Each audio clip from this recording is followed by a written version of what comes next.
Hello, everybody. Welcome to the custom floor plan design workshop for Remo.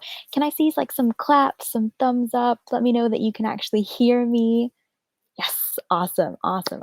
Thank you guys so much. George, why don't you come on up as well? So for everybody that doesn't know me, I'm Tasneem. I'm a customer experience coordinator here at Remo, and this is George. Well, he's on my left, but maybe you're right.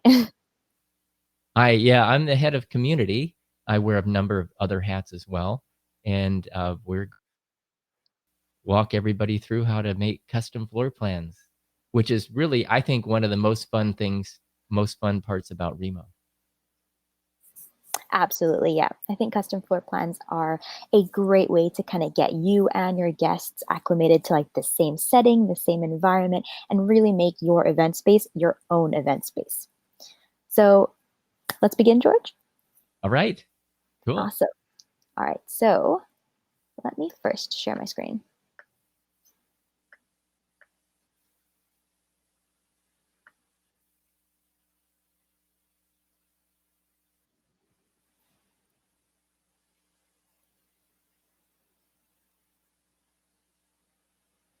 All right, so I hope everybody can see my shared screen. Again, can I just get a quick clap, thumbs up, anything? Let me know that you guys are seeing my shared screen. Awesome. Thank you all so much. All right, so with this custom floor plan masterclass design workshop, however you want to call it, our basic aim or our goal here is to teach you guys the basics of custom floor plans and what you can actually accomplish with them. All right, so just very quickly, I would like to see a quick poll as to what your experience is with custom floor plans. So if you are a pro at custom floor plans, you've designed all of them, you know all about them, go ahead and click that clap button in the emojis.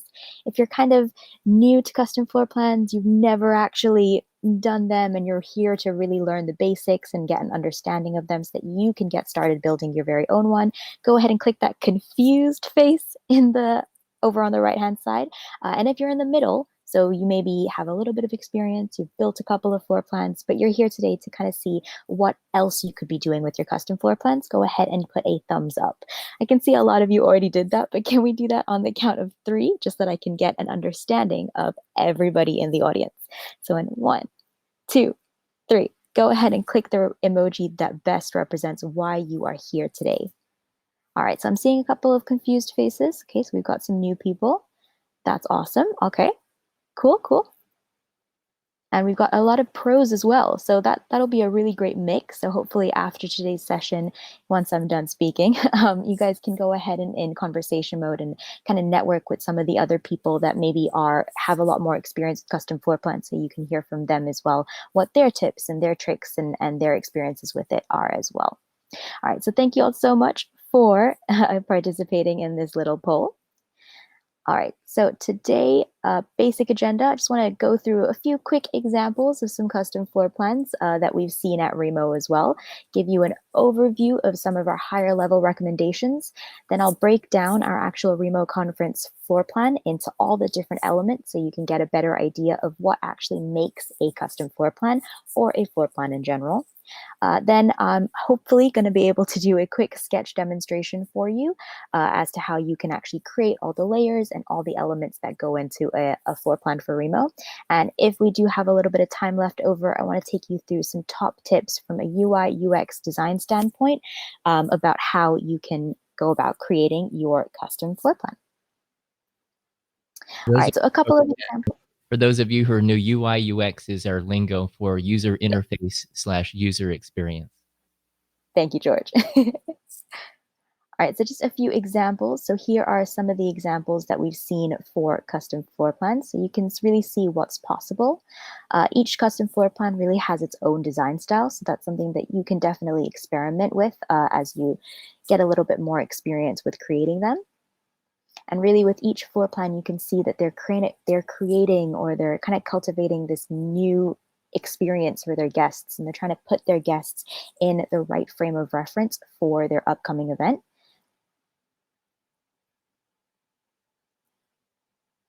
All right, so those were a couple of quick high-level examples of a few of the custom floor plans that we've seen so far, and onto some higher-level recommendations. So with custom floor plans, they do need to be exported to an SVG file. That is the only file format that is currently accepted for custom floor plans in Remo. We also do give an optimal file size of 1 MB. So honestly, it is just to make sure that load times for yourself and your guests when entering the event is at a decent load time. The bigger the file size, the longer the load time. So that's why we kind of ask that you keep your floor plans to a maximum of 1 MB. Quick tips for cutting down your file size. Don't put too many elements, so make sure that you are only doing kind of bigger elements and elements that are necessary for the design of your floor plan. If you are using any images in your floor plans, you can go ahead and use like any image file compressors or website compressors out there to kind of reduce the file sizes of your image and then export them into your floor plan file. Don't worry, we'll go through all of this in a little bit more detail as well. Layering is also key for custom floor plans. So that's kind of the heart and soul of creating a custom floor plan. Each element that's available, so like things like your tables, your table names, your seats, your billboards, your sponsor banners, each of these different elements actually has a different layer in your SVG file. And how you name that layer is actually what tells Remo or tells our system that, hey, this is the billboard, this is the sponsor banner, this is the table, this is a seat where guests are going to sit down. All right. We have a maximum total number of seats of 130, so you cannot go beyond that. That means 130 seats per floor. And we also ask that you please submit any custom floor plans that you do design 7 days in advance of your event or when you would need it by. This just gives us enough time to make sure to go through a little bit of testing to see whether your floor plan is all right, and also gives you some time to play around with it in your account as well. George, anything else that I'm missing here? We'll actually get into some even more power tips as we move along, but I think these are some of the key overview pieces that people need to know about. And the reason, I don't know if you mentioned it, the reason we have you submit your floor plan 7 days in advance is little inside secret. Sometimes there are problems with the floor plan design, and the inside secret is sometimes our elves at Remo will help fix the floor plan. So it gives us time, and we may have to send it back to you to work on, but it gives everybody time to make sure that the floor plan works properly. Absolutely, absolutely. I can see one question from Charlie, 130 seats, does that include admin seats as well? No, I do not believe that the total 130 seats includes admin seats. It's just all of your regular guest seats as well as the seats in your green room, which we'll go into in a little bit more detail later. All right, so on to the actual various elements of your Remo floor plan. So to begin with, you've got your map background. So that's like that green area behind all of our Remo floor plans with the trees and the bushes. And this is basically just there for aesthetic purposes. It's there to kind of give your guests the where of your event, give them a little bit of context. So for example, if you want your event setting to be like a beach, your map background could be a beach setting to kind of reflect that. Or if you want your event to be held in outer space, your map background could be an outer space theme as well. Just a couple of considerations. It should be rectangular in shape because, of course, most people are using laptops and your screen size of a laptop is rectangular in shape, and it should be larger than your conference area.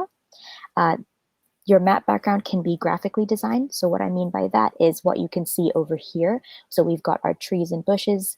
We've got a few shadows over here. All of these are basically just created by oval shapes, rectangle shapes, triangle shapes, all the different elements that you can create with an SVG file. Or if you wanted to, you could also just have a simple stock image as your map background as well. The one thing to remember is the layer name for your map background is going to be map-background. And I do also want to point out that layer names are case sensitive. So all of our layer names, I believe, are all lowercase. So just make sure that you're copying this layer name exactly when you're creating your SVG file. All right, so just remember map background layer is called map-background. Onto the conference area. So the conference area controls what your guests are seeing when they first enter your event. So basically when your event space loads, you're able to see the green room, the billboards, the tables, the chairs, the sponsor banners, etc. And that's because all of these elements in our standard floor plan are within our conference area layer. Again, this may sound a little bit confusing right now, but don't worry about it. We're actually going to go through this in a little bit more detail when I go through the sketch demonstration, so you'll be able to see what that actually looks like in practice. Just a few quick considerations for you to remember. Again, your conference area should be rectangular in shape.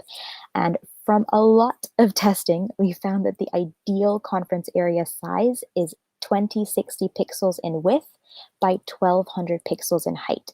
And that is because it fits the majority of guests' laptop screen sizes the best. So what we noticed is when users or event hosts created custom floor plans with really, really big conference areas, what it meant was that the conference area layer was just too big to fit comfortably on a guest's screen, like laptop screen size. So what it did was it actually zoomed in your floor plan way too much, and you were only able to see a part of your conference area. So it usually skewed your design to the left or to the bottom, things like that. All right, so try and stick to that ideal conference size if you want to make sure that what you're designing is actually going to be seen by all your guests. And again, when you are creating this in your SVG file, you're going to again create a layer out of this conference area, and you're going to name that conference-area. Again, we'll go through all of these layering processes and everything in the sketch demonstration. I just want to give you a quick overview of the different elements that we have. Onto the tables. So tables are basically the areas that your guests can jump between to have those private audio video conversations in Remo. They're like the heart and soul of any Remo floor plan. So very simple considerations. You just want your tables to be fitted inside that conference area size. So inside that conference area rectangle, you want all of your tables to be fitted inside there so that when guests first enter the Remo event, they're able to see all the tables that you've designed. All right. Very simply, you're going to name this layer table hyphen whatever you would like your table to be called. All right. So for example, if you wanted to create a lounge area table, you would call it table hyphen lounge area. Or if you wanted to call it table one, table hyphen table one. All right. Speaking of which, table names. So you can actually insert table names into your conference floor plan as well. And that really helps your guests kind of navigate your event space. So that's why we definitely recommend having table names. Few top considerations. The only font that is currently supported is Myriad Pro with a maximum font size of 25. Table names are automatically also aligned to the center of your table layer. So for example, in the image that you can see over here, we've got our table name here, and it's automatically aligned to the center of this table layer. So you wouldn't be able to put your table name over here on the left-hand side or the right-hand side of this table layer. Okay. Table names should also go inside their respective table layers. So this table name is within this table layer over here. Again, I'll go through this in more detail in the sketch demonstration, just a very quick overview for you. And the layer name for your table names would be name. Onto the seats. So seats are basically where your guests will sit when they join a table. Again, few considerations. They can be any shape or size. So you can see we've got two different examples of seats over here on the left-hand side. But just remember your avatars, so your guests' avatars, your host avatars are going to be circular in shape, and those are 55 pixels in diameter. So just keep that in mind when you're designing your seats. You don't want to make your seats much, much bigger than your avatar, but you also don't want to make them much, much smaller than your avatar size as well. Maximum number of seats per table will depend on your plan. So whether you're on the host plan, the director, producer, boutique plan, you each have a guests per table capacity limit. So just make sure that you're not designing more seats than your plan allows for. The minimum number of seats per table is 1, so you need to have at least 1 seat per table. Like I mentioned before, the maximum number of seats is 130 seats, and you can have tables of different numbers. So for example, you can have a couple of tables with 6 seats in the middle, and then you can have a couple of 2-seater tables down the sides of your floor plans as well. Right? So you can actually mix up table sizes as well in your floor plans. Seats should also go inside your respective table layers. Again, more on that in the sketch demonstration. But one thing that I do want to point out is really important is this point over here. So actually, your floor plan guest limit will depend on the number of seats that you design into your floor plan. So what that means is if you design, let me just do a little bit of quick math here because my math skills are not very great. If you design 130 seats in your floor plan, your actual number of guests that would fit into one floor is going to be 80% of the total number of seats.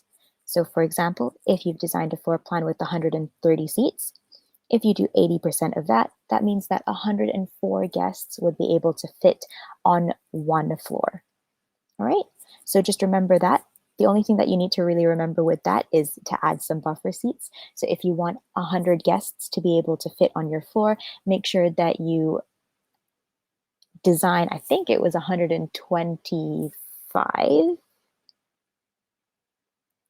Yeah, make sure that you design 125 seats so that 100 guests will be able to fit. So just remember, equation is total guests equal 80% of your total number of seats.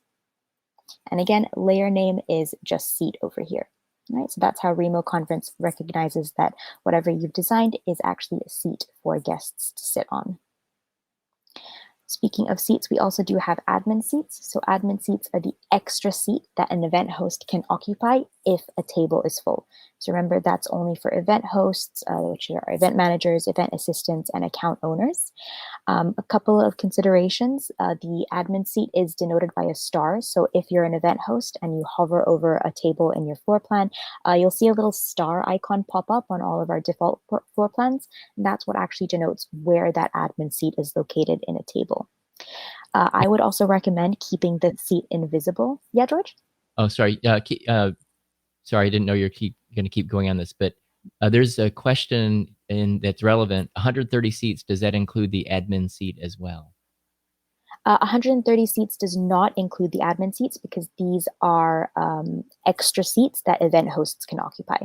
Right, so it's 130 seats maximum. That includes any of your regular guest seats, as well as any seats that you have in your green room.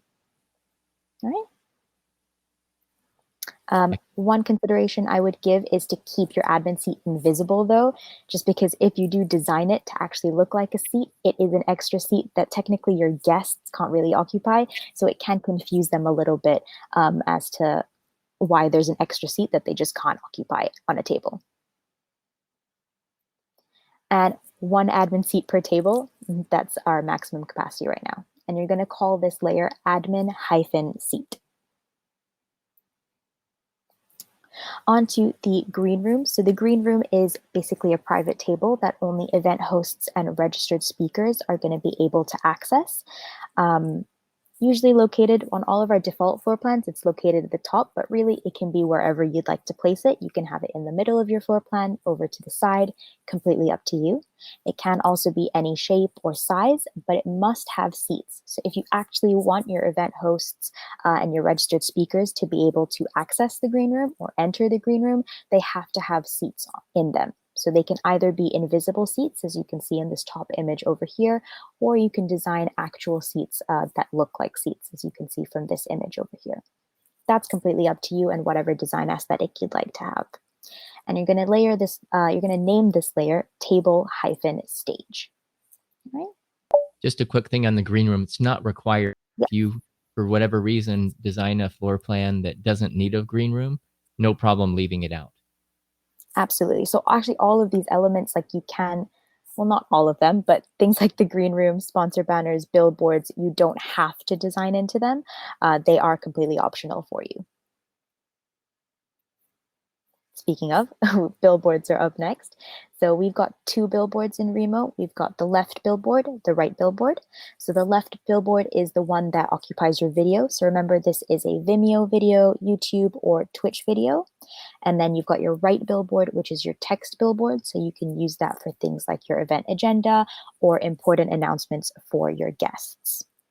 Couple of considerations: billboards have to be rectangular in shape, and you can only have one left and one right, or you can have neither. So that means that you cannot have two video billboards, you cannot have two text billboards. It's only one video billboard maximum, one text billboard maximum. All right.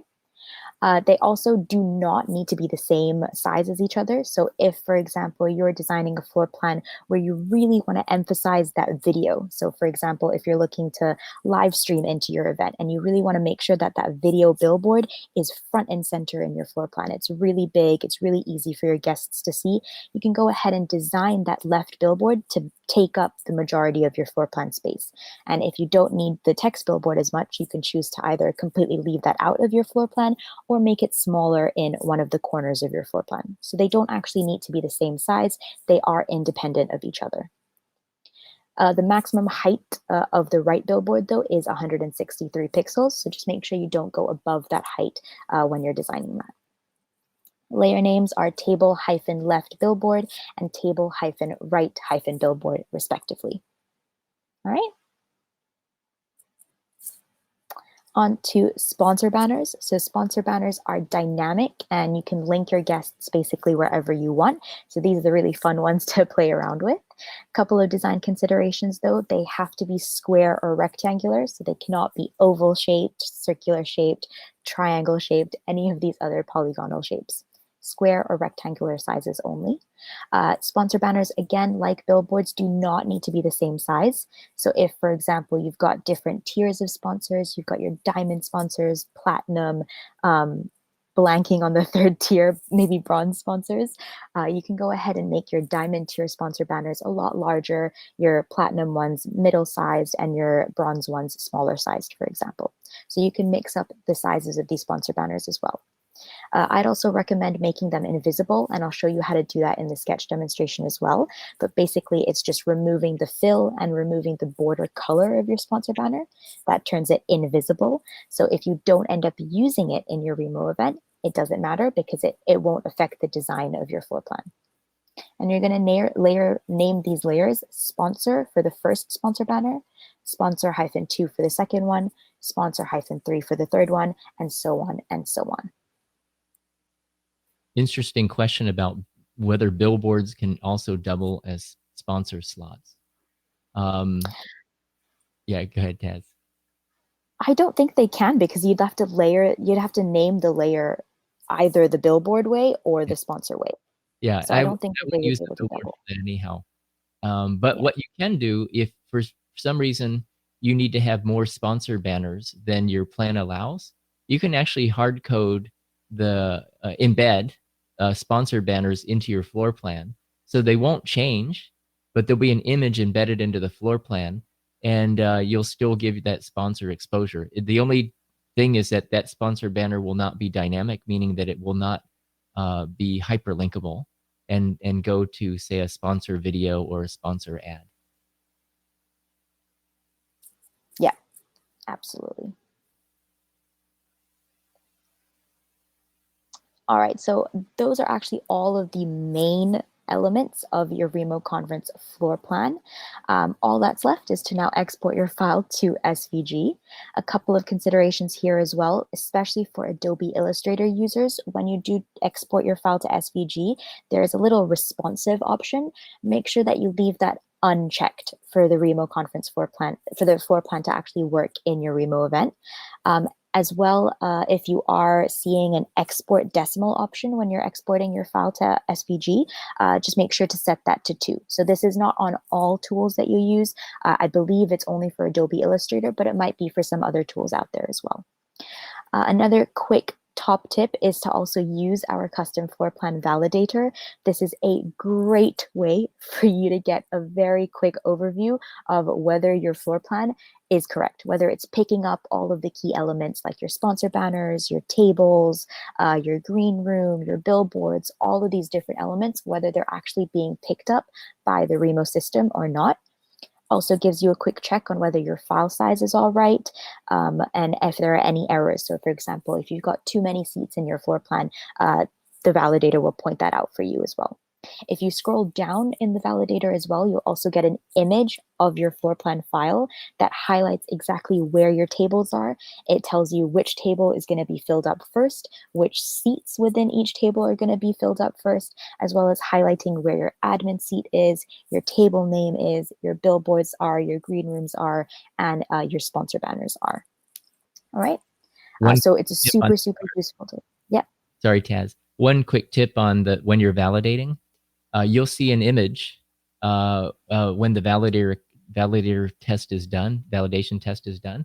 And one thing to look for is overlap of key elements. Where I've seen problems is where sponsor banners overlap with tables. And if that happens, things won't work right. So you can pick up on those things. It may not be easy to see when you have your SVG file in your program that you're working with, but it will show up in the validation. Absolutely. Yeah, that's a really good tip as well. Another thing to look out for, you actually reminded me, George, is also overlap of your tables. So you want to make sure that none of your table areas are actually overlapping each other. Otherwise, it's going to confuse the Remo system because one of your tables just won't be able to be filled because technically it's underneath another table layer. Right? So that's another quick thing to take note of when you are validating your design. And If you really want to go, yeah. One other thing you reminded me about, Taz, look out for overlap between where people are sitting at a table and nearby sponsor banners. Yeah, that's another good one as well. Just with the validator, another useful tip if you do want to do that, especially when you're designing your first few floor plans, is to actually continuously export your floor plan file after you've added each of these big elements, upload them to the validator, make sure that it is picking up the element that you just designed. Otherwise, you don't want to go through all this work of putting together this floor plan, finally putting it into the validator and finding out that some of the elements that you're trying to make are not being picked up. So you can kind of solve for these issues as you go along instead of finding all of them out at the end of the process and then trying to work back. All right. If everything does check out though, you're ready to submit your floor plan, you can go ahead and submit that through the Need Help button in the lower left corner, upload your SVG, let us know which account you'd like to upload that to. So basically let us know your email associated with your Remo account, and we'll get that uploaded to your account within 7 days. All right. Awesome. All right, so now I'm going to quickly take us through a very brief demonstration of Sketch. So just before I do that, though,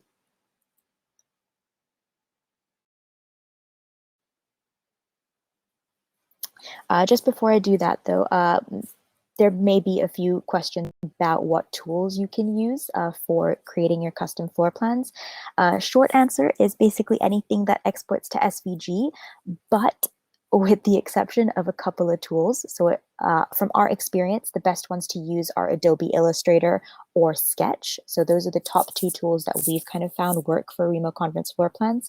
A couple of other tools allow you to export to SVG. They allow layering, but for some reason, they don't actually work with Remo. So tools like Figma, for example, Adobe Photoshop, Inkscape are three tools that we found that may work, but actually don't end up working when you upload them into Remo.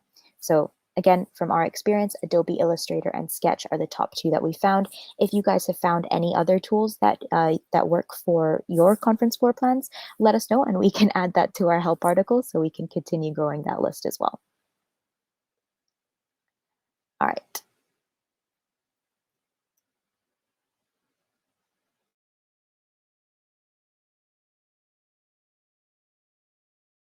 Which design tool you're using. I'd love to figure out some more options that we can provide to customers as well. All right, so basically this is Sketch. So this is what it looks like. You've got your layers and all your panels over here on the left-hand side, and you've got your editor over here on the right-hand side. But right now with this demonstration, I just want to take you through kind of the practical tips in actually building out your floor plan, and how you can go into actually creating your layers and naming them in the right way. So all those fancy naming conventions. All right, so let's begin with the map background. So I'm just going to keep it simple and go ahead and put in a large rectangle for my map background. So all I did was I clicked insert over here, shape and rectangle. And even though I am using Sketch, the principles for it are exactly the same as whether you're using Sketch, whether you're using Adobe Illustrator, or perhaps even another tool. A lot of the things that I'm going to cover are transferable. All right, so all I did was inserted a rectangle. I'm going to go ahead and increase the size of this rectangle to 2690 by 1990. So we don't have set dimensions or set sizes for this map background layer. The only thing that we ask is that it is bigger than your conference area size. All right. So this is my map background layer. Very simply, just a rectangle. I'm going to go ahead and fill this with a very basic color. So let's pick a nice little pale red. And I like to remove my borders, but that's just personal preference. All right, so again, you can fill up this map background layer however you want. If you want to make it look a lot more aesthetic and a lot more pretty, you can go ahead and add other elements like rectangles, circles, ovals, whatever you want to actually add a little bit more of an environment or a setting that you'd like to create. So if, for example, you're doing an outer space theme, you can go ahead and add planets over here. If you're trying to look for a beach setting, you can go ahead and change the colors to make it more beach friendly. So you can have the ocean, you can have the sand. Over here, a couple of beach chairs, however you'd like to basically set up the setting. I'm going to keep it really simple and just keep a solid rectangle. All right, and all I'm going to do is, because remember each element is its own layer, so the first thing I'm going to do is I'm going to create a layer out of this rectangle. So I'm going to select my rectangle over here in this left-hand side panel. I'm going to double click and I'm going to click group selection. So in Sketch, the way that you make a layer is by grouping all the elements that need to go inside that layer. So in this case, it's just this rectangle over here. If I had other elements like extra circles, extra squares, extra triangles, whatever I wanted to add in that map background layer, I would also group those together over here. In this particular case, it's just this rectangle. So I'm going to click group selection. And you can see it's actually created what we call a layer. And now I'm going to rename that layer map-. And that is my map background layer, done, completed, and ready to go. All right. So now what I'm going to do is I'm going to insert the conference area rectangle. So again, this is another rectangle. So insert shape rectangle over here. I'm going to draw this out first, and then I can adjust the size in this right-hand side editor over here. If I remember correctly, that's 2060 in width by 1200 in height. Right, so this is my conference area rectangle. For now, I'm going to go ahead and remove the border, but I'm actually going to keep my fill on just for now. And this way I can understand this is my conference area size, and I want to make sure that all of the elements that I designed from this point on are within this conference area rectangle over here. So that's why I'm going to keep my fill on just for now, so that I can make sure that all of the elements stay within this rectangle size and don't go beyond. And that way, when my guests first enter my event with this floor plan loaded, they're able to see all the elements that I want them to see, aka anything that's within this conference area rectangle. So that's why we want to make sure that our conference area size is respecting this size, 2060 pixels in width by 1200 pixels in height. So again, I'm going to go ahead and group this to make that a layer. So group selection, and I'm going to name this layer conference-area. All right, so now we've got our map background, we've got our conference area layers over here, and those are both, again, ready to go. And now we're ready to actually start with some of the more fun parts of the Remo conference floor plan, which is, of course, designing your tables, your seats, your green rooms, sponsor banners, billboards, etc. All right, so let's begin with tables. All right, so I'm gonna, again, keep mine super, super simple just for purposes of this masterclass. I'm gonna design very simple rectangular tables. I'm gonna go ahead and change my fill color to a brown color. All right, and I'm going to remove my border. Again, that's personal preference. It's completely up to you whether you want to keep your border colors or not. And I'm going to go ahead and drag my table down to over here. All right, so this is just the center of my table. All right, one thing that I want you guys to understand is if we go back to, if you remember our like Remo conference tables, we have the center table, which is the actual table part. On top of that table part, you've got like laptops and iPads and coffee mugs. And then around your table, you've got your different seats and you've got a carpet and your table name. All of those little elements that you can see over there are actually combined to form that table layer. So right now, it seems a little bit confusing, but let's put together our first table layer. That's going to consist of the actual physical table, which is this rectangle over here. And I'm going to also add in a little carpet. Right, so that's just telling my guests, hey, this is one table. Right, so I'm going to make sure that that is nice and centered. And again, I'm going to change the fill of this table. And we can make it this little pink. All right, and just for the purposes of making it easier for me to understand, I'm going to go ahead and rename this as carpet and this one as desk. All right, so that way I know this is denoting my actual physical table. This is denoting the carpet. And what I'm going to do is I'm going to throw both of these elements. So I've selected both of them. I'm going to group them together in a new layer. And this is my very first table layer. So all I need to make sure is that it starts with table hyphen whatever I want to call this table. So I want to call it table 1. All right, so table hyphen whatever you'd like your table layer name to be. All right, so that is the first part of my table layer. And now let's go ahead and add a couple of seats in here as well. So in order to add seats, most seats that you see in floor plans are basically a combination of a couple of different elements. So circles, rectangles, etc. So you can keep them as simple as just a simple oval that's designed to be the same size as your avatar selection. So for example, that could be one seat. Alternatively, I've created a couple of other seats just for purposes of time. So let me bring those over.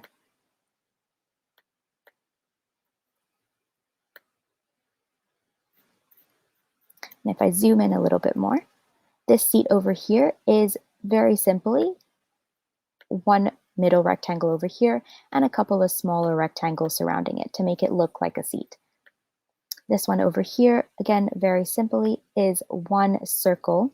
So one oval circle over here in the middle, and these very small 4 rectangles on either side to make it seem like it's a stool. All right. So I put together these 2 kinds of seats. So I'm going to go ahead and use these seats. So let me drag this over to my table over here. And since I don't want just one seat in my table layer, I'm going to go ahead and just copy and paste. Right, so now I've got 2 seats. Copy and paste again. And let's try and design 6 seats for this particular table layer.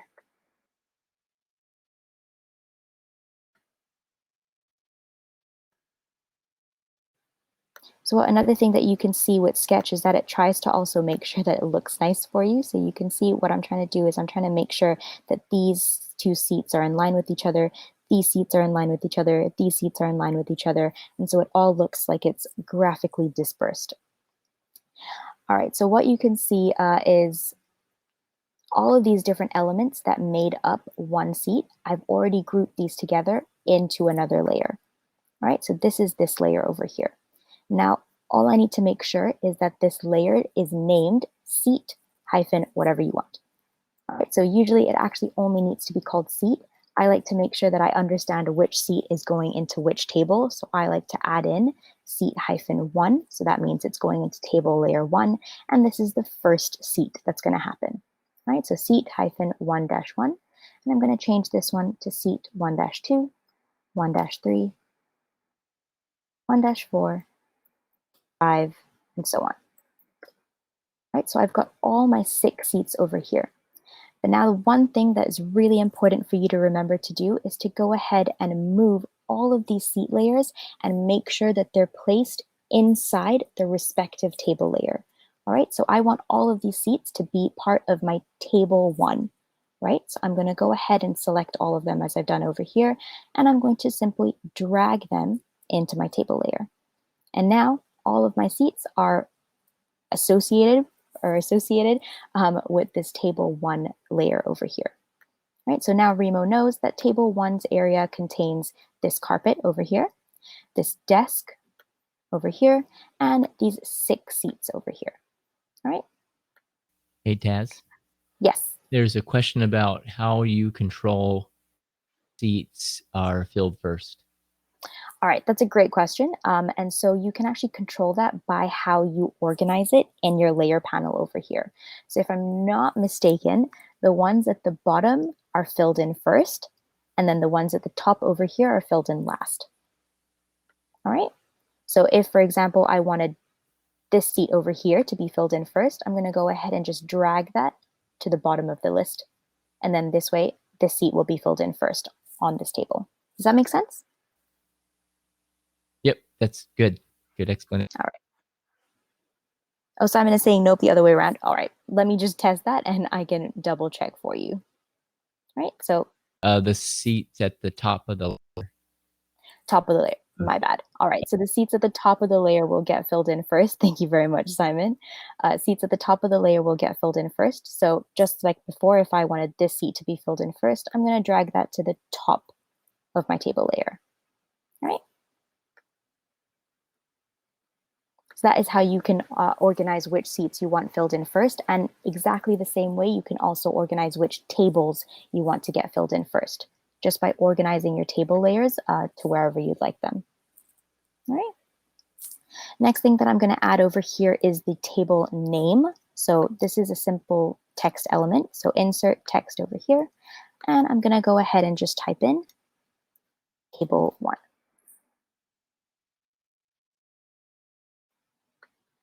And the reason you can't see it is just because it's not up there yet. All right, there we go. So it actually, even if you decide to put your table name over here, Remo will automatically center it. So it is going to end up in the center of your table layer, as you can see over here. All right, so you can, again, Myriad Pro is the only font that we support up to a font size of 25. And your table name can be placed below your table, it can be above your table, wherever the placement you decide, as long as it's in the center of that table area. And all I'm going to do over here is I'm going to create a new layer for my table name. So again, group selection, call this name, and once again, put that inside the respective table layer. So I'm going to drag that into my table layer over here. And now Remo knows that this name is associated with this table layer over here. Right? So basically anything within this table layer area is going to be put as table 1. Okay. The next thing that I want to add to my table is my admin seat. So I'm going to make this invisible to show you how as well. And all I'm going to do is do a very quick circle. And once again, keep that as 55 by 55 because that is the size of my avatar. All right, so in order to make this invisible, so if I put my admin seat over here, for example, to make it invisible, you just need to remove your fill and remove your border color. So now it's essentially invisible on the floor plan, but it is still there, so it is actually considered a seat. And once again, we're going to create a layer, so group my selection, and rename that layer admin-seat. So now Remo knows that this invisible circle over here is actually for the event host to occupy if this table gets full. And once again, remember that admin seat needs to be placed within the respective table layer. And that is your very first table layer completed, just like that. All right, any questions up until now?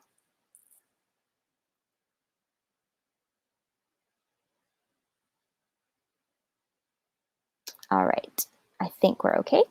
So very quick thing, especially if you do want the same tables everywhere on your floor plan, instead of recreating everything from scratch, just go ahead and copy and paste all of your table layers.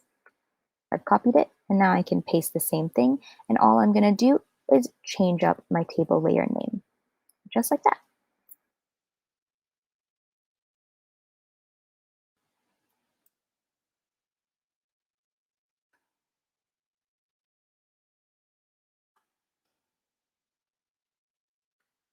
And let's do one more over here.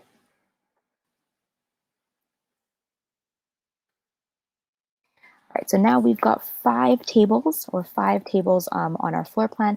Of course, you decide how many tables you would like, but remember to size them in a way that they are all fitting within your basic conference area rectangle. All right. So now that we've got our 5 tables done, and all of these tables contain their seats, they contain an admin seat, and they contain a table name. All right. So now let's go ahead and do the green room. So I'm going to keep my green room again very simple, and I'm going to create it just like it's created in the Remo default floor plans. So I'm going to go ahead and create an oval first. And I'm going to change the fill color. Let's make that a completely different color.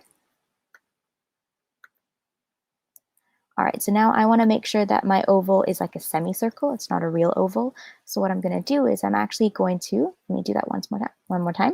So I'm going to click on my oval and I'm going to double click again. And this actually opens up the more detailed editing. Not sure that the exact name is, but it's a little bit more detailed so you can actually play around with the shape of your oval. Same thing for rectangles. I'm going to go ahead and change my point type so that these are the same. And I'm going to delete this point altogether, and that is how I can create a quick semicircle. And now you can adjust this to make the shape and size that you would like. Click Finish Editing, and I've got my semicircle all ready and all done. I'm going to make that a little bit bigger. All right. So once again, I'm going to create a layer out of this. So I'll go to Group Selection and rename that table-stage. Right, so that is the green room area. But it's not done yet because I haven't added any seats inside this green room area. Right, so that means that no event hosts, no registered speakers would actually be able to enter it because there are no seats available. So no guests, nobody would be able to enter into this area. So very quickly, I'm going to add in some invisible seats onto my green room area. So I'm going to go ahead, click Insert, Shape, Oval. And this is exactly the same as adding admin seats, for example. I'm going to change these to 55 by 55. And all I'm going to do is remove the fill, remove the border, and I'm going to group this selection. And I'm going to call it Seat again. And I'm going to add in a couple more seats because I want to have more than one person be able to enter into this green room area. One other thing I did forget to mention about green rooms is that even your green room is still limited by your plan's table guest capacity. So if, for example, your guests per table is 6, that means in your green room as well, you can only have 6 people in there at a time. So just keep that in mind when you are deciding how many seats you'd like to add over here. So I'm going to stop that with 5 seats. I'm going to go ahead and select all of these seats and once again drag that within that table stage layer over here. So that again tells the Remo system that these seats belong to this green room area. All right. And now that means that my green room area is also done. So now let's go ahead and add in some billboards. So remember, billboards are rectangular in shape. I'm going to go ahead and make my left billboard super big, and I'm going to get the size as 499 by 299. So with the left video billboard, since it is displaying a video, you're likely to want to stick to ratios like, I think, 16:9, if I'm not mistaken, because those match the aspect ratios of Vimeo videos, Twitch videos, and YouTube videos. All right, so as you can see, when I tried to move that, it moved my entire conference area layer. Only reason is because of the way my layer panel over here is ordered. As you can see, the rectangle that I just drew is all the way at the bottom over here. So all I need to do is drag that to the top of my layer panel. And that means that it's basically ordered so that my rectangle is up on the top. So now I can move this wherever I want. All right, so once again, gonna group this into another layer. And since this is my left billboard or my video billboard, I'm gonna call this table hyphen left hyphen billboard. And what I'm going to do is I'm going to, once again, delete the fill and delete the border because I want that billboard to remain invisible and just in case I don't end up putting a video over there. Right? What I'm also going to do is I'm going to add a small text billboard over here in the corner, over here. So once again, insert shape rectangle. And I'm just going to draw a very quick small one. And I'm going to adjust my size.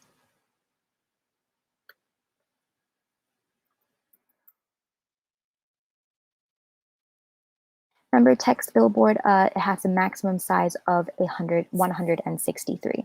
Once again, removing the fill and the billboard, the border color. And I'm going to make sure that that is not in the table left billboard group layer because it deserves its very own layer. So once again, group that selection and rename it table hyphen right hyphen billboard. Now my right billboard is also completed and is over here. Now, the last thing that I want to add in are a couple of sponsor banners. So once again, insert, shape, and rectangle. Now, your sponsor banners can be any size. I like to keep them to a size of 245 by 120, but again, personal preference. So you can decide however large or however small you want your sponsor banners to be. So all I'm doing is creating a couple of rectangles. Since I want multiple sponsor banners, I'm going to go ahead and just copy and paste these rectangles down this line over here. And let's go for 4 sponsor banners. Again, remember that your plan does limit the number of sponsor banners that you are able to have in your floor plan. So just remember that as you are designing them. And once again, as a top tip, remember you want to keep your sponsor banners invisible just in case you don't end up using them. So I'm going to go ahead and remove the fill and remove the border as so. And what I'm going to do is I'm going to layer these rectangles properly. So this is my first sponsor. So I'm going to go ahead and call this one sponsor, all lowercase, remember. My second sponsor is going to be called sponsor hyphen 2. Third sponsor banner, sponsor hyphen 3. And you guessed it, the last one is sponsor hyphen 4. So those are all my 4 sponsor banners correctly named. I'm going to go ahead and group all of these together once again. And I'm going to call this, I'm going to actually leave that as group over here. One common mistake that people do is that they actually group their sponsor layers together and then they go ahead and call this layer sponsors. Now this tells Remo that this entire section that you can see highlighted over here is one sponsor banner. And of course, that's not actually the case. And so that creates a few problems when you're trying to upload your sponsor banners into Remo. So just make sure that you're not calling this grouped layer sponsors, and you could call that group, or you can call it sponsors with a capital S, because remember, all of our layers are case sensitive.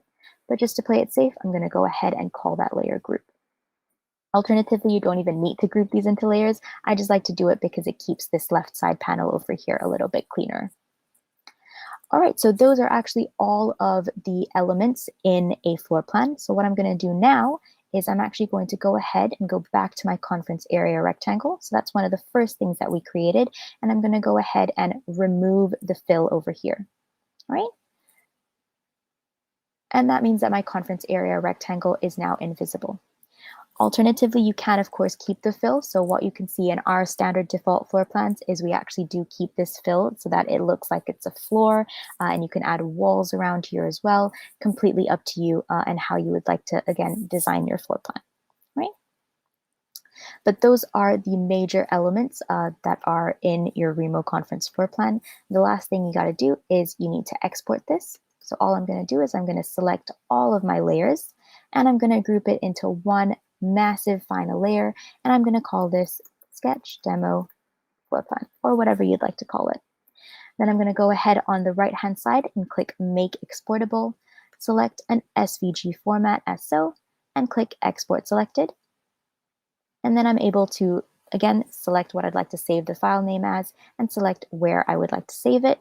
Click save, And now my floor plan is ready to go, already in its SVG file format. It's ready to upload to the custom floor plan validator so that you can see whether you've got any errors or anything outstanding that you need to fix up.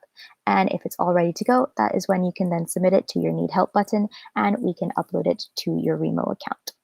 So that is a very, very quick crash course into custom floor plan designs. George, anything I'm missing over here?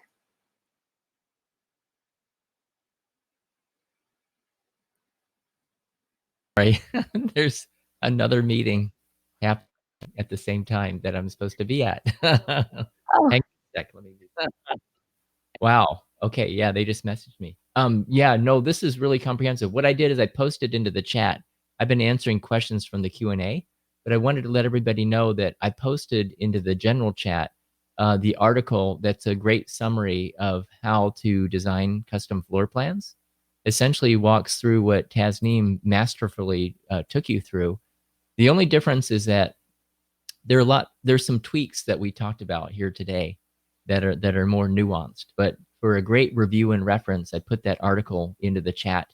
And also in that article, you'll find a link to get to all the SVG files for all the Remo floor plans that we put into your accounts. I also posted that link to the Google Drive separately in the chat. thank you for that, George. All right, so that is the crash course sketch demonstration. Just before we go back into conversation mode, before I take any questions from the Q&A, I want to quickly take you through a couple of top tips for user interface and user experience design that you can kind of keep in mind as you're creating your custom floor plans. All right.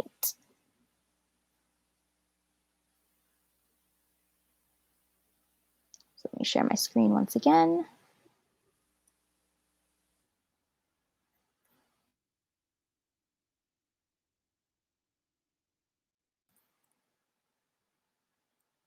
All right, so some best practices.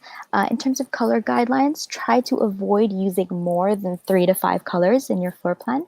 You want to make sure that your accent color that's the one that's really bold, it's the really strong, it's the really vivid color. Often the darkest color is kept for your seats because that's the focus of your floor plan. So you want your guests to kind of be drawn straight into where all the seats are. So you want to make sure that you accentuate that through this bold, strong, vivid color. Then you can go ahead and create shades out of that main color, and you can use those shades for your table areas as a shade 1. So this is kind of like your middle color, and then you can have the lightest color be saved for your background and your floor. All right. Also have consistent and decent spacing between your tables. So make sure that your table areas are not clumped all together. Make sure that they're not, some of them are kept like miles and miles apart, while as others are squished together. You want to make sure that you have very consistent spacing between all of your tables. Same along those lines, don't cluster different table sizes, so because that can be a little bit confusing for your guests. So for example, over here you can see we've actually got 3 different table areas all together. It's a little bit confusing because it seems like this is one giant table. So as you can see over here, but this one looks a little bit confusing for guests. So make sure that you make it really, really clear which tables basically are where. Along those lines as well, you want to keep your larger tables in the center of your floor plan and keep all of your smaller tables fanned out, because once again, focus of your floor plan is going to be in that center. And since you want to promote all of these smaller group conversations, you want to make sure that your larger tables are in the center, smaller tables are to either sides. Design carpets underneath each table. So as you might have picked up in that sketch demonstration, I did opt to add a carpet underneath my table. This again is just helping your guests to kind of denote, okay, this area all belongs to one table. This other area belongs to another table. So it's a way for your guests to kind of visualize which tables are where on your floor plan. So they're really simple. They can be simple rectangles, they can be little circles around your table, and basically rectangles or circles. You want to keep them a single or in a friendly color. You can use patterns if you'd like instead. And you want to keep that carpet area about 1.5 times the size of your actual table. All right. You want to make the green room as obvious as possible as well. So some guests might not understand, or they of course don't really understand what the green room is and that it is a private table. So sometimes adding like a little lock icon above that green room just to denote that it is a private table. You can add the words green room, private room, or locked room as well, if you'd like to denote it that way. And just whatever you do though, make sure it's very clear that this is the green room, this is a private table, and that you need special access to be able to join that. And of course, if you don't need the green room, go ahead and just leave that out of your floor plan as well. Again, completely up to you. Sponsor banner slots should be transparent, so make sure your fill and your border line are deselected or are kept to transparent. That way, if you don't use the actual sponsor slot in your Remo event, it's still fine for you. All right. Once again, last point is that conference area layer size should be 2060 pixels in width by 1200 pixels in height. This way, everything that you're putting inside that conference area layer will be able to be seen by all guests once the floor plan loads. All right, so just make sure that you do stick to that ideal ratio. All right, and that is everything that I wanted to go through in this custom floor plan design workshop.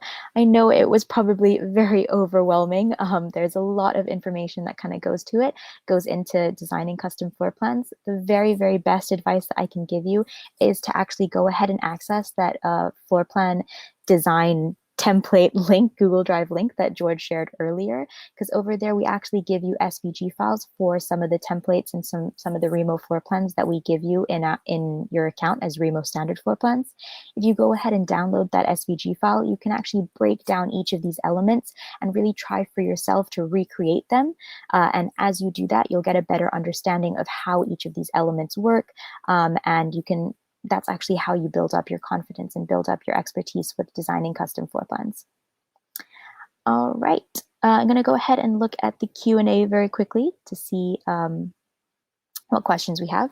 So Sue is asking, would love to know where everyone buys their stock vector images. Sue, if you do get the answer for that, I would love to know as well. I actually just recently found out that you can get stock vector images and you can add those into your floor plans if you don't want to design elements from scratch, like trees, for example, or coffee cups, all of these kind of very detailed elements that if you don't have the graphic design experience like myself to be able to design yourself, you can go ahead and just actually download stock vector images of these as well, and then just simply embed them into your Remo conference floor plan file. So if you get the answer for that, please let me know as well.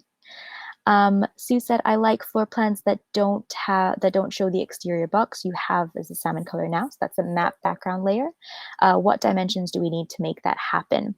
All right, so all you need to do is make sure that your conference area size is that 2060 by 1200 pixels dimensions or size. What that means is your entire floor plan, when the floor plan loads for your guests and for yourself, it'll take up the entire screen. So you'll actually only get a very little bit of that matte background layer, whatever it is you choose to design. Of course, if the user drags their floor plan around, so if you click and drag on your Remo conference floor plan, you'll be able to see that matte background layer. Unfortunately, it's unavoidable because you do need to include that layer in a Remo conference floor plan as of now. But if you do design your conference area to those exact sizes, then you won't be able to see as much of that matte background layer, if that makes sense. Is there a floor plan template that we could import that shows areas that might not show due to videos displayed or buttons on the bottom? Is there a floor plan template that we could? Okay, I understand. So I think what Sue is asking over here is sometimes when you do design a floor plan, as you know, we've got our top banner that has like the event title, the event image, the run of show, the timer, the agenda button for hosts. And we've got that bottom menu toolbar that shows the camera, the microphone, share screen options as well. So those are actually overlaid on top of your floor plan. So what sometimes ends up happening is that you design your floor plan according to those specified sizes. But when you load it into the Remo event, that top banner goes on top, that bottom banner goes on top, and sometimes it actually covers some of the elements that you've got over there. Unfortunately, we don't have a floor plan template already that denotes those areas because it is a little bit of a tricky situation because it will depend on your end user's screen size. So people with a larger monitor, for example, will be able to see more of your floor plan. People with a smaller monitor or smaller screen size will be able to see less of that. So it's a little bit tricky. I think I played around a little bit with experimentation, and this goes a little bit more into the technical like aspect of designing floor plans. But what I played around with and experimented with was actually having my conference area layer be that 1200 pixels in height, but actually leaving the bottom 200 pixels as empty. And that accounts for that bottom menu toolbar space, and actually having all of my sponsor banners, all of my tables, all of the elements that I wanted to be shown above that 200 pixel block. And that actually worked, at least for my screen size, that worked to make sure that that bottom menu toolbar wasn't actually covering any of the important elements. So it is a kind of a little bit of trial and error to figure out which dimensions will work for you best. Do you have a standard floor plan that has 4 seats only at the table with 4 sponsor banner spots? Leonie, I'm not 100% sure off the top of my head, but if you click that floor plan design template file that George sent over in the general chat, you'll be able to find all of the standard floor plans that we currently have. And you can choose to, or you can ask us to upload that into your account. Robin is asking, any thoughts on optimum number of seats at a table to encourage networking? That's a great thought, Robin. I'm not actually sure, because I think it would really depend on the type of event that you are running. If, for example, you're running like job fairs or things that kind of require more private conversations, you're likely to include more 2-seater tables or 3-seater tables. Thank you, Katrina. And if you are running things like that are more networking based, I would probably go for larger size tables, like 6-person tables, 8-person tables. But Katrina over here is the expert when it comes to virtual events and running them. So I'd love to hear your thoughts. First of all, it's going to depend on your plan. That's going to be your hard limit. The other thing is exactly what Tasneem said, is that what is your event purpose? Why? Is it speed networking? If it's speed networking, it's like speed dating, maybe one-on-one. But I do agree. And Matthew even concurs, like there's 3 of us that say between 6 to 8 is good, because if you have more, what you end up is with a lot of people overlapping with each other, and you have like camera delays, and it's that same kind of thing with Zoom where like people start and stop and this. And it just, the noise gets a little bit much. So between 6 to 8 gives the chance for the introverts to kind of hang back a little bit without feeling overwhelmed, and the extroverts to kind of have that initial discussion. So again, it also goes into personalities behind it. Thank you, Katrina. Liz is asking, what is the best way to brand your floor plans? Another great question. So you can actually brand them in a couple of different ways. So you can have them very subtly, just putting in your brand colors for like the seats, for the table carpets, for your matte background layer. Putting in your company brand colors is one way to very subtly put in your brand. Another way is to just simply put in your logo everywhere that you could possibly put that. You can put that on top of your tables, for example. You could put that in the green room area. You can have that be one of your sponsor banners, for example. But you can find kind of strategic areas on your floor plan to actually embed your company logo in there as well.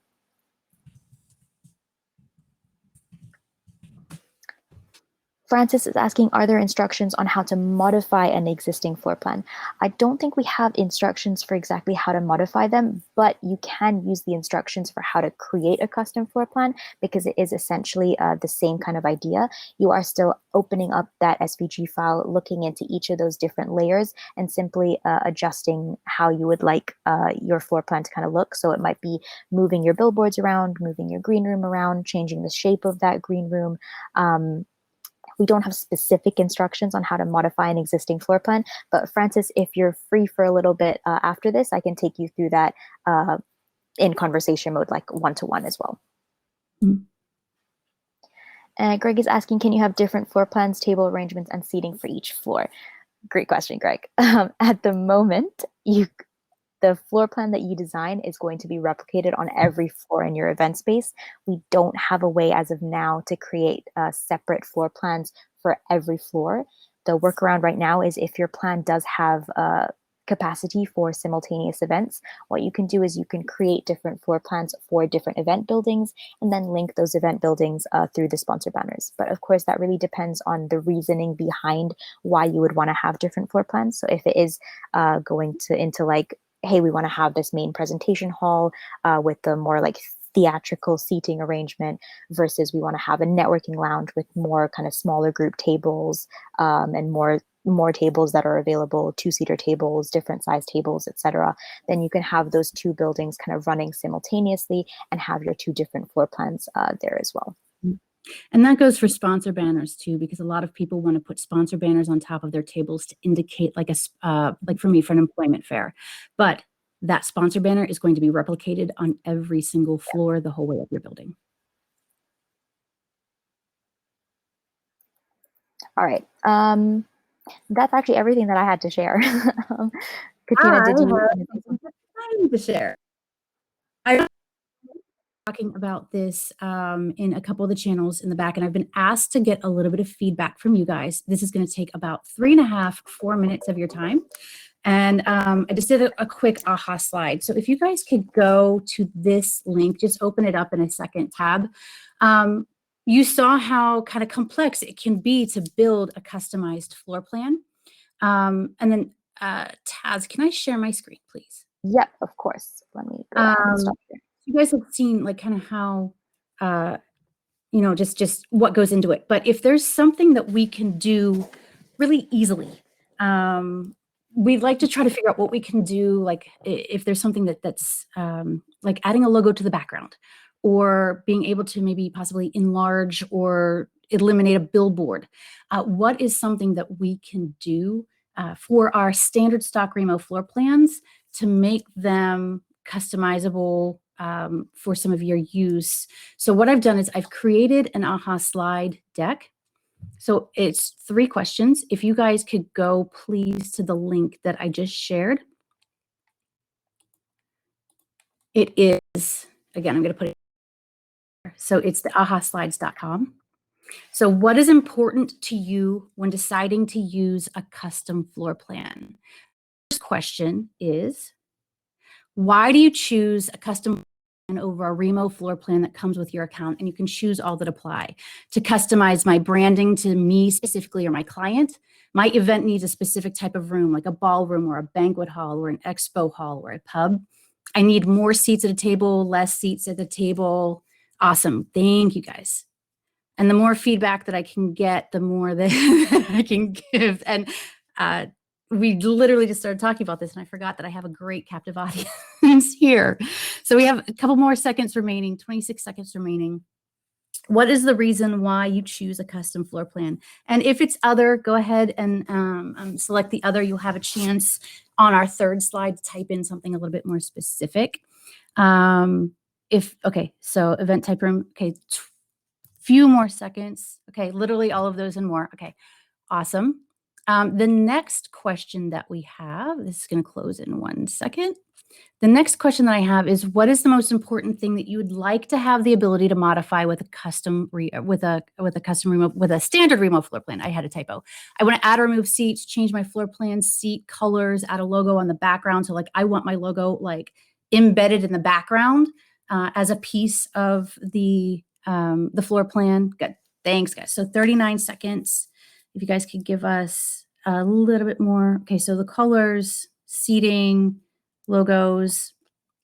And again, if there's something else, if there's something other, please go ahead and put that in our 3rd slide. Got 22 seconds, 21 seconds. If you guys could jump in and give us this feedback. 15 seconds. And then again, yeah. But we're trying to figure out some like real quick hitter kind of things that, you know, makes it very, very easy. Because again, we just saw how complex this could be. And finally, what's your specific need for why you choose a custom floor plan versus a standard one? So this is your chance if you chose other to go ahead and put that in. But please don't leave a generic piece of information like I need to make it more customizable. Like what about it does it need to be to meet your customization needs? So if you could be a little bit more specific, and I can open this up. It's 36 seconds, but I know it takes a minute to type. So if you guys want some more time to type, I will open it back up when it closes. But this is the most important piece right here. So I'm going to collate all this. Less cute, more clean, and North American professional. Perfect. Thank you. Probably branding to me, company logos and colors. Perfect. Brand instructed better for client needs. Brand the event. Additional sponsor opportunities. Oh, you guys, awesome. This is great. So I'm going to open this back up again because there's only a handful here. You guys can type in as many as you want. That would be super, super awesome. Seating, quiet area branding. I'm going to open this back up again so you guys can keep typing. So like Charlie, literally everything, but being able to customize the branding of the floor is super important. Like if you guys can let me know, like what specifically are you looking to customize? What branding? Do you need to have a logo layered into your floor plan? Do you need to have more areas to display a logo? So colors, that's what I need to know, like more specifically about what you mean by branding. Specific that you guys can be with this feedback, the easier it's going to be for me. Okay, so adding logos, seating, quiet area, and seating. Is it when you're talking about seating, do you need to have like tables that have a specific amount of seats so you want to be able to add a seat or take away a seat? Okay, enlarging your text billboard. I'm sorry, I'm gonna do this for one more minute because you guys are giving some really great information. Sorry, Taz, I just totally took over. Logo laying, brand specific colors, table and share colors, different style. Yeah, this is perfect. Thank you, Charlie. The more specific you can be with exactly what it is that drives you for custom floor plans versus just using that standard stock one. Is it have to do with you're trying to recreate a specific look of a room, like you have the Hyatt ballroom and you want to recreate that because it's familiar. If it's a specific case need, like I have an expo and a networking table does not work for the flow of an expo. Anything that you guys want to feedback, and this will be the last time I open it back up. Yeah, this is super, super important for us to understand because we are talking about making some trying to figure out what is the most important things to prioritize.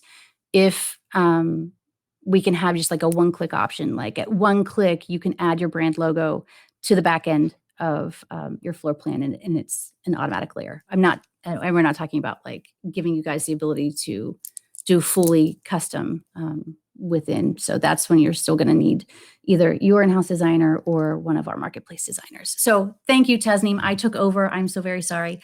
I'm going to relinquish controls of the event. Thank you guys so much for your feedback. It is completely appreciated.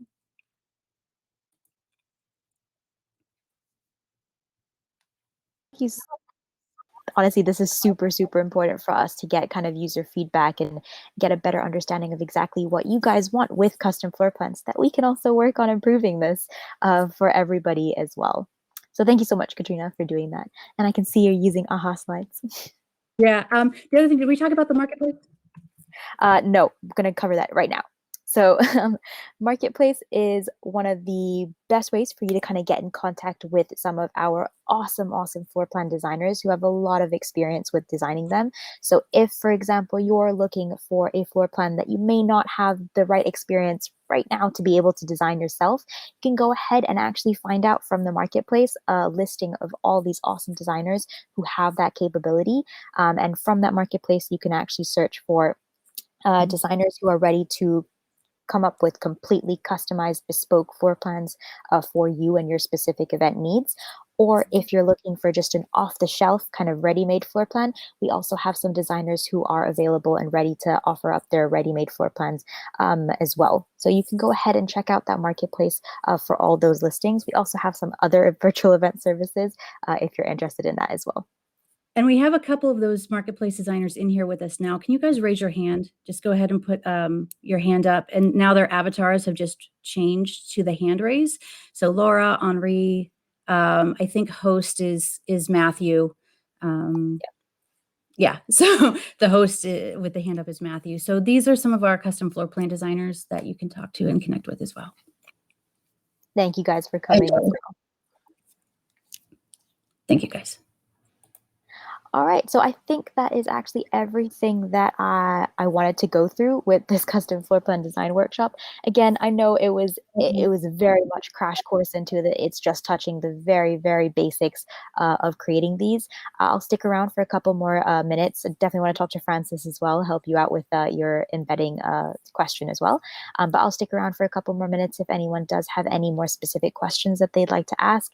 And I'm also looking to improve all of our training materials for custom floor plans to make this a little bit easier for you guys to understand. So if you have any recommendations for training materials that you think would be useful, please send me a private message either in this event, in the community, however you'd like to reach me, and I will definitely help put those together as well. So thank you all so much, really, once again, for coming to this workshop. I really hope that it was useful for you to kind of get a better understanding of custom floor plans. And yes, we do have Success Labs today. So if you are available, 2 p.m. Pacific time, go ahead and join Katrina and George to find out, what are we doing? Remo hacks? Yeah, to find out some of the top Remo hacks that are available to you as event hosts.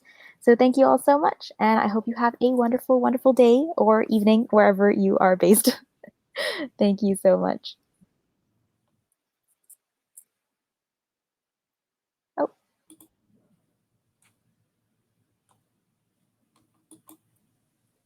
Hi, George. Hi. I think he just popped in from our back meeting, from his last meeting. We were just closing down presentation mode. Anything you wanted to say? No. I just was everybody. I had to bail out temporarily. All right. Thank you all so much and have a great day.